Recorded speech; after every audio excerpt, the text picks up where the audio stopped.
ето малко лични кадри за стопляне през зимата. И за наяждане през лятото. Да, Шимбачето Лутомора няма. 4 реки обиколихме до сега в източни и западни Родопи, Странджа. Аз докато правих барбекюто, нашия беше на обход нагоре. Тъмън се завърна. Изпика се. А това са така наречените мои любими стикчета, ребра с преобладаващ сланинен състав. Затова трябва да бъдат жарнати яко. Експедиция Великден върви изключително добре. Некъде по-други ден се прибираме. Малко поработихме и на разпети петък, ма той дядо Господ ще ни прости. И Шимбачето ме смени на скарата. Прецени както обикновено, че не върша нещата както трябва. Трябва да те смени някой. Има ли нещо по даретата нагоре, бе? Къде копнеш само злато? Мале, ще се офайдиме и утре.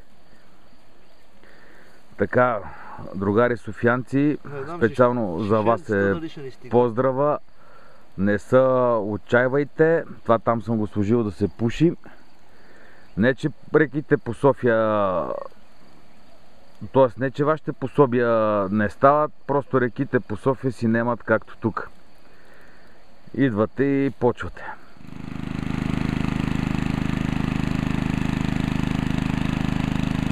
Вече сме на последния обход, на последната река от нашия обход. Шимбачето маха с шифтоскопа.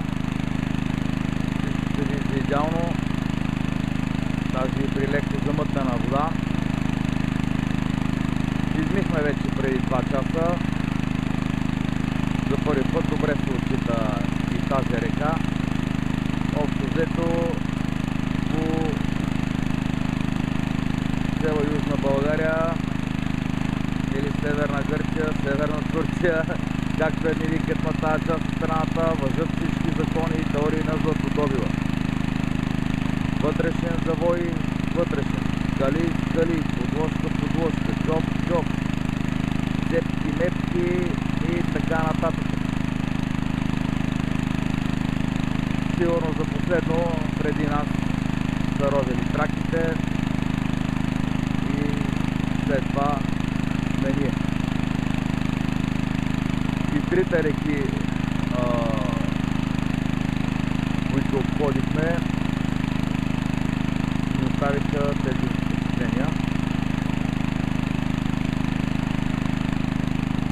Съсредоточили сме се днеска на побиране на цепите и на цялата основна скала.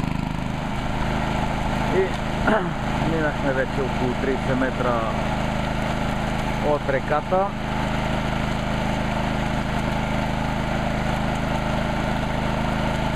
Ето е цялата постановка и снатката тук е за маркуча, който ни позволява да маркуча да ги ползваме за хлебот и за смекалка. Шимбачето като старши инспектор проверява крил ли се някой жълт престъпник, някоя пукнатина. Това е етапа на драгата.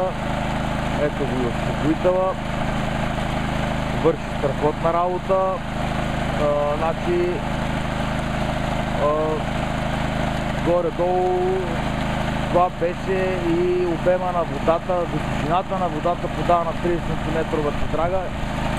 Когато решихме да правим 40 см, за съжаление успокоителя даде още тяга и сега ще мислим някакви доработи. Ето го сиренарските колите отзад.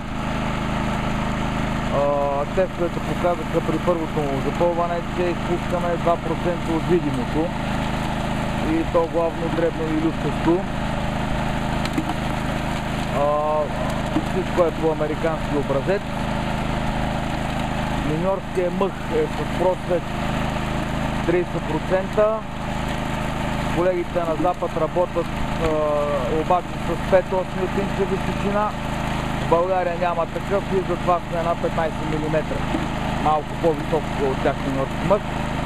И другото подобрение, което си мислим, че са направили, това е, че те използват телка тип зебра за дребното отдолу, докато при нас са москвичови класически, за да търпат известна денивелация.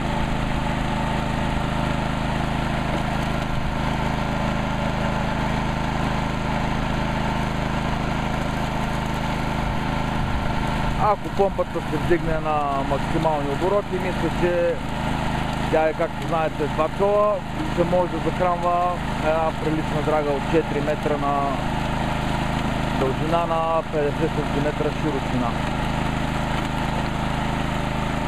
Подобренията ще ги мислиме. Въпросът е, че това ще го дигаме на бидончета.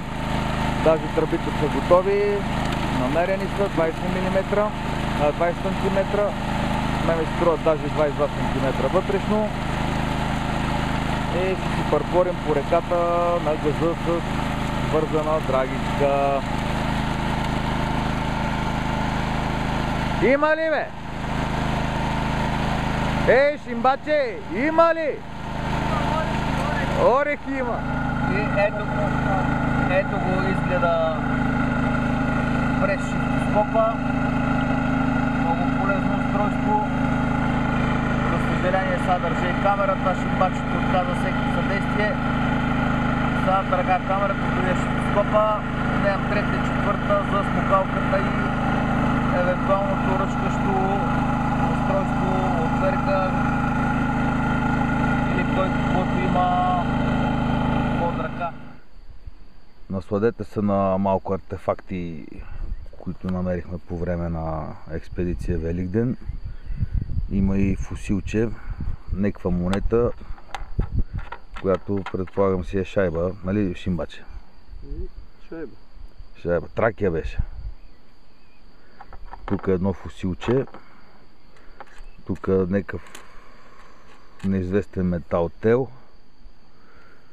Чучур наподобяваш пишка.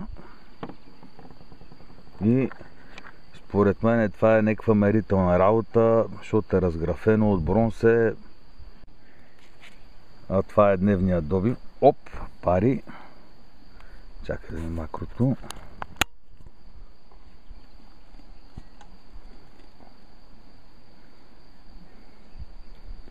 Поне от 3 различни източника е това злато, според мен.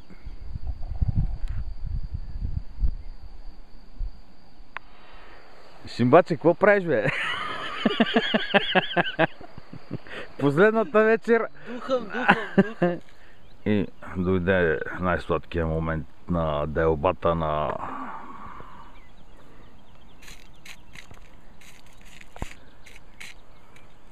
улова. Това фокусира от 60 см, сега ще дадем макро.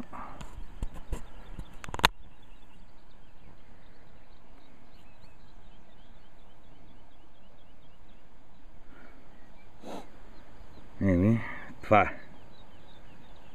Край на експедиция Великден.